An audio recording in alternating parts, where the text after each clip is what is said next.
अस्सलाम वालेकुम। 9th class. आज हमारा टॉपिक सॉल्युबिलिटी है। सॉल्युबिलिटी मतलब हल पजीरी, हल होने की सलाहियत। तो हल होने की सलाहियत पर हम कुछ सॉल्यूशंस के बारे में डिस्कस करेंगे। यहाँ पे solubility is defined as a number of grams of solute. Grams of solute मतलब मैस बताया गया कि यानी कोई भी ऐसा सॉल्यूट जो सॉलिड में हो, ग्राम्स में उसकी मिकदार हो, डिज़ोल्विंग इन 100 ग्राम ऑफ सॉल्वेंट, जिसको 100 ग्राम सॉल्वेंट में हल किया गया हो to prepare a saturated solution at a particular temperature. ठीक है, एक ख़ास दर्जा हरारत पर जिसको उसमें हल कर दिया जाए।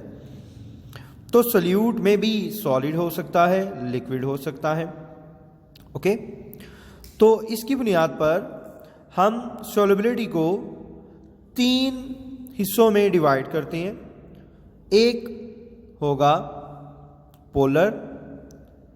पोलर नेचर, एक होगा नॉन पोलर नेचर। ठीक है, और तीसरी कंडीशन है मतलब polar into polar solution, polar into non polar solution, and third condition is non polar to non polar solution. ठीक है, सोल्यूशन मैंने पहले कहा है सोल्यूट सॉलिड भी हो सकता है, सोल्यूशन भी हो सकता है। ओके, तो the ionic and polar substances, जो आयनिक होते हैं वो हमेशा पोलर होते हैं। मतलब आयनिक मीन्स जिनमें आयनिक बॉन्ड होता है, like that potassium chloride group 1 elements जब भी हैलोजेंस के साथ रिएक्ट करते हैं।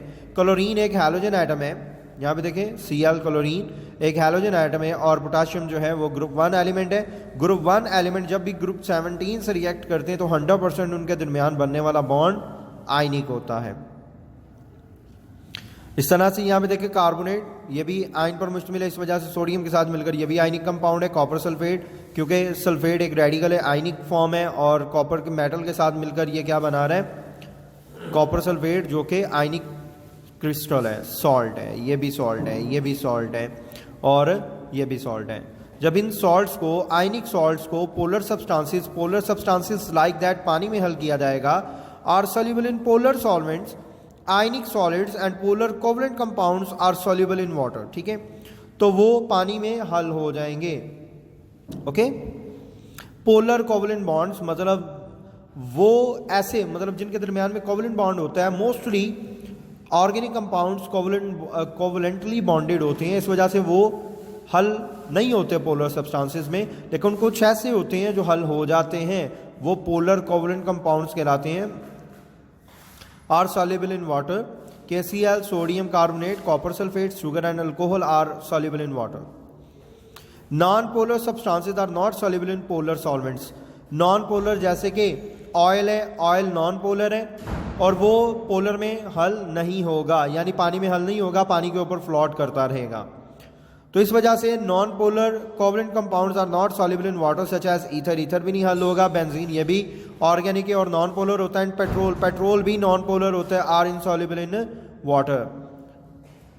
Number 3, non polar covalent substances are soluble in non polar solvents, mostly organic compounds, यानी नॉन पोलर में हल हो जाएगा। पेट्रोल कैरोसिन ऑयल में हल हो जाएगा, दोनों ही क्या है, नॉन पोलर है।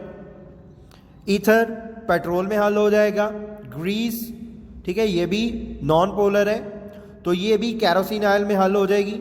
पेंट्स भी क्या है, नॉन पोलर है, और इसमें पेट्रोल भी हल हो जाता है और कैरोसिन ऑयल भी हल हो जाता है। तो यानी नॉन पोलर में नॉन पोलर तो हल हो सकते हैं, लेकिन नॉन पोलर में कभी पोलर हल नहीं होते। Naphthalene are soluble in ether or carbon tetrachloride etcetera. Okay, यहाँ तक जो है ये आप सॉल्युबिलिटी टॉपिक जो है वो लर्न करेंगे। इसकी बेसिस जो है किस पर है, लाइक डिजॉल्व्स लाइक की जो है हमने 3 पॉसिबिलिटीज़ पढ़ी हैं। एक पोलर सोल्यूट और पोलर सॉल्वेंट, दूसरा हमने पढ़ा है non polar solute and polar solvent. ठीक है, कोई दोनों में से भी कोई हो सकता है नॉन पोलर, ये कंडीशन नहीं है कि सिर्फ सोल्यूट ही नॉन पोलर हो। इसके बाद है non polar solute and non polar solvent. ठीक है, ये 3 कंडीशंस हमने पढ़ी हैं, ये आप इसको लर्न करेंगे। अल्लाह हाफिज़।